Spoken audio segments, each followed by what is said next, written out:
నమస్తే అమ్మా. నమస్తే అమ్మా జయలక్ష్మి. అమ్మా, హ్మ్. స్నానం చేయకుండా హ్మ్. కొన్ని పనులు అస్సలు చేయకూడదంటారు. హ్మ్. ఏంటమ్మా లిస్ట్ ఏంటి? అసలు ఎందుకు చేయకూడదు? స్నానం చేశాక ఏం పనులు చెయ్యాలి అని. స్నానం చేశాకే ఈ పనులు చెయ్యాలి ఓహ్! అని చెప్పేది. ఆ! అమ్మా, తప్పనిసరిగా నిద్ర లేవంగానే స్నానం చేయాలమ్మా.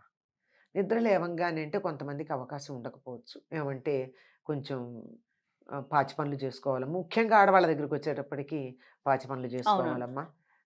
మళ్ళీ చెమట పడుతుంది అని. అంతవరకు పర్వాలా. హ్మ్. కానీ కొన్ని పనులు మాత్రం స్నానం చేయకుండా అసలు చేయకూడదమ్మా. ఓహ్! ఉదాహరణకి హ్మ్. దేవుడి దగ్గరికెళ్ళడం, దేవుడి గది శుభ్రం చేసుకోవడం, దేవుడికి పూజ చేయడం, ఇవన్నీ శుచిగా చేయాలి. హ్మ్. అట్లాగే వంట చేయడం, వంట కూడా స్నానం చేసే చేయాలి. ఓహ్! దీనికి చాదస్తమా? మడిగట్టుకోవాలా? మీరేమిటలా పాతకాలపు వాళ్ళలా మాట్లాడుతున్నారు అని అంటారు. పాత, కొత్త కాదమ్మా. అన్నం నోటితోనే తినాలి అని చెబితే పాతకాలం వాళ్ళు చెప్పినట్టా? కుడి చేత్తోనే తినమని చెప్తే అది చాదస్తమా? అదే కదా! కదా! హ్మ్. అట్లా కొన్ని ఆరోగ్య సూత్రాలను అనుసరించి చేయాల్సింది. ఎందుకు అంటే, ఎందుకు అన్నది ముందర తెలిస్తే, ఏమిటి అన్నది తర్వాత తెలుసుకుందాం. అవునవును. ఎందుకు స్నానం చేసిన తర్వాతే కొన్ని పనులు చేయాలని చెప్పాము అంటే, ఈ స్నానం ఎప్పుడు స్నానం? ఉదయం ఉదయం స్నానం. స్నానం. సాయంకాలంది కాదు. ఉదయం స్నానం చేసిన తర్వాతే ఎందుకు చేయాలంటామంటే, రాత్రి పడుకున్నటువంటి సమయంలో శరీరంలో నుండి చాలా రకాలైన వ్యర్థాలు వస్తాయి. కారణం ఏమిటంటే, నిద్రపోయేటప్పుడు మన శరీరం చా మన శరీరంలో జీవక్రియ, జీవ ప్రక్రియ, మెటాబాలిక్ యాక్టివిటీ అంటారు. అది చాలా వేగవంతంగా జరుగుతుంది. అంతేకాకుండా శరీరంలో మనకు కనపడనటువంటి లోపల ఉన్న అవయవాలు ఉన్నాయి కదా! హ్మ్. అవన్నీ శుభ్రపడతాయి. అవి శుభ్రపడేటప్పుడు ఏమవుతుందమ్మా, ఇల్లు చిమ్మితే ఏమవుతుంది? ఇల్లు శుభ్రం దుమ్మొస్తుంది. చేసుకుంటే దుమ్ము, చెత్త వస్తుంది. దాన్ని బయటపడేయాలా? అవును. ఈ పనే మనం పొద్దున్నే చేస్తాం. చేస్తాం గదా! మన శరీరంలో ఉండేటటువంటి అన్ని ద్వారాల నుండి, అన్ని రంధ్రాల నుండి వ్యర్థాలొస్తాయి. ఆ! నోరు కడుక్కుంటాం, కళ్ళు కడుక్కుంటాం, ముక్కు కూడా కడుగుతాం. అవును. లేదంటే కనీసం స్నానం చేసేప్పుడన్నా కడుగుతాం. సరే, ఇతర ద్వారాలు తెలుసు. హ్మ్. మలమూత్ర విసర్జనలు అయిపోతాయి.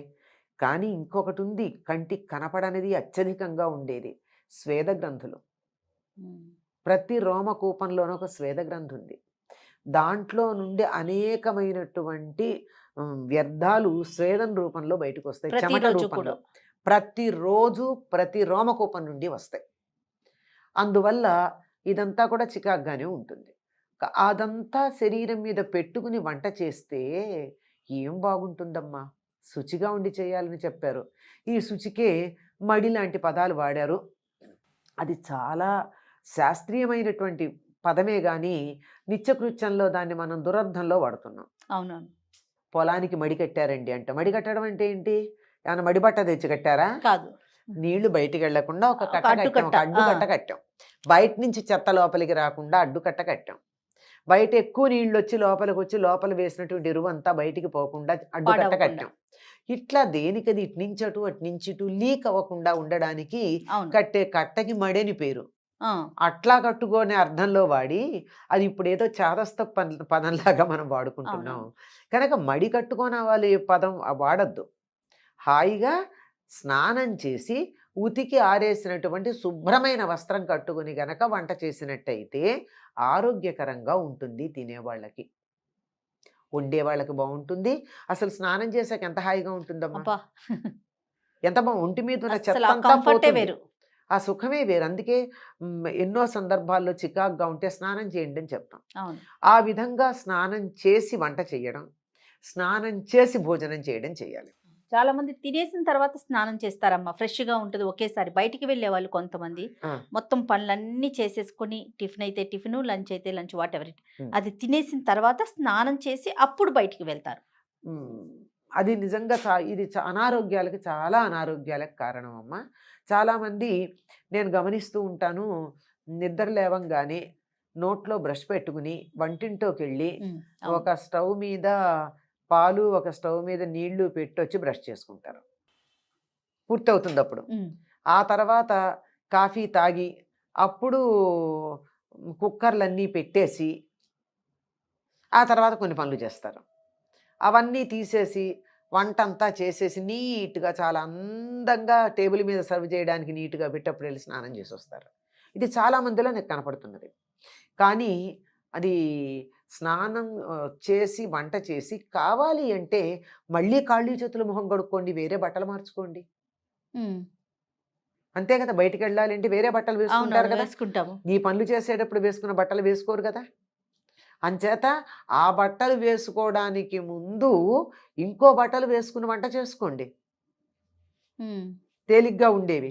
హ్మ్. కానీ దీనివల్ల ఏమవుతుంది? మీరు ఇంట్లో వాళ్ళందరికీ కూడా ఒక రకమైనటువంటి అనారోగ్యాన్ని పంచుతున్నారు వంట చేసేవాళ్ళు. ఆడవాళ్ళైనా, మగవాళ్ళే. అవును. అందరూ ఆడవాళ్ళే వంట చేస్తున్నారని ఏం చెప్పొద్దండి. హ్మ్.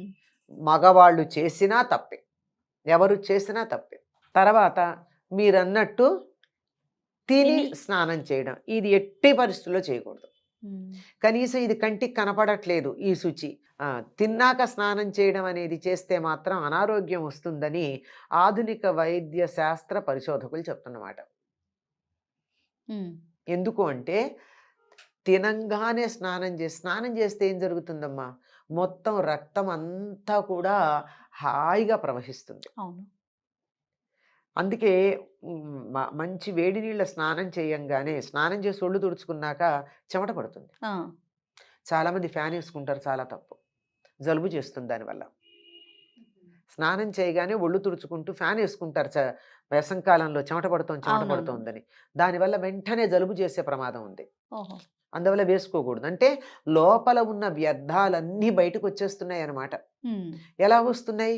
ఆ గోరువెచ్చని నీళ్లు పోసుకునేటప్పటికి లోపల ఉన్నటువంటి రక్తనాళాలన్నీ కూడా చక్కగా వ్యాకోచించి, రక్తం బాగా ప్రసరించి, వ్యర్థాలు బయటకొచ్చాయి. ఓకే. రానియండి ఏమవ్వదు. అవే ఆరతాయి. చక్కగా ఒంటికి ఉన్న బట్టకు ఆరిపోతాయి. అందులో ఈ వచ్చేటటువంటి చెమటలో వాసన గాని, వ్యర్థాలు గాని ఉండవు. హ్మ్. ఒట్టిదే ఉంటుంది. అవును. అప్పుడే స్నానం చేస్తాం గదా! అప్పుడే స్నానం చేసుంటాం గానీ వ్యర్థాలుండవు. లోపల క్లెన్జింగ్ మాత్రమే ఉంటుంది. ఓకే. కనుక ఇలా జరిగేటప్పుడు రక్తమంతా ఇలా అవుతుంటే నీకు అన్నం తినేసి వెళ్లి స్నానం చేస్తే ఏమవుతుంది? అది అరగడం బదులు రక్తాలే శుభ్రపడుతూ ఉంటాయి. అన్నం అలాగే బరువుగా ఉంటుంది. అది అరగడం అన్నది జరగదు. హ్మ్. అంతదాకా ఎందుకమ్మా? మోకాళ్ళ నొప్పులు రావడానికి కలిగినటువంటి కారణాన్ని అమెరికన్ విశ్వవిద్యాలయాల్లో పరిశోధన చేసి చెప్పినది విషయం తెలుసా మీకు? బాత్రూమ్‌కి వెళ్ళడానికి ముందు మంచినీళ్ళు తాగి వెడితే మంచిది. వెళ్ళొచ్చిన తర్వాత నీళ్లు తాగితే కిడ్నీలో స్టోన్స్ ఫార్మ్ అయ్యే అవకాశం ఉంది. ఓహ్! హుహు. సాధారణంగా మన వాళ్ళు ఏం చేస్తారంటే లఘు సంఖ్యకి వెళ్ళొచ్చి అప్పుడు మంచినీళ్ళు తాగుతారు. హ్మ్. హ్మ్. తాగి వెళ్ళాలి. ఓహో! రాంగానే తాగకూడదు. తర్వాత నిలబడి తాగకూడదు. ఆ!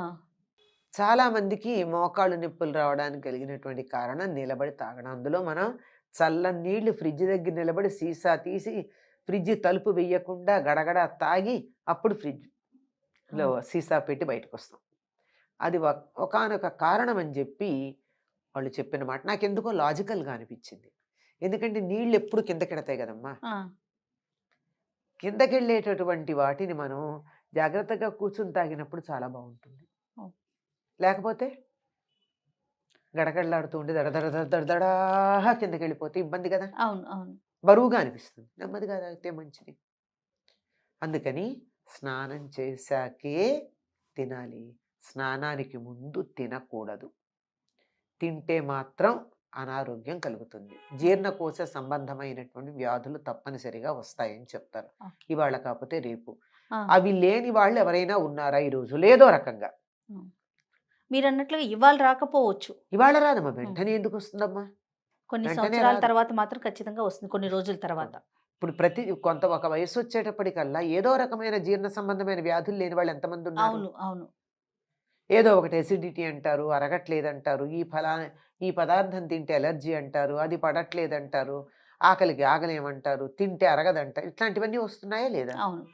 ఇలాంటివన్నీ రకరకాలు. ఇది ఒకే రకంగా వస్తుంది, ఒక రకంగా ఉంటుందని చెప్పలేం. రకరకాలుగా అది వ్యక్తం కావచ్చు. అందువల్ల ఆహ్, ఉదయం లేవగానే స్నానం చేయాలి. ఉదయం లేవగానంటే కొద్దిగా కొంచెం. ఇటువంటి చిన్న చిన్న ఆ! పనులయ్యాక.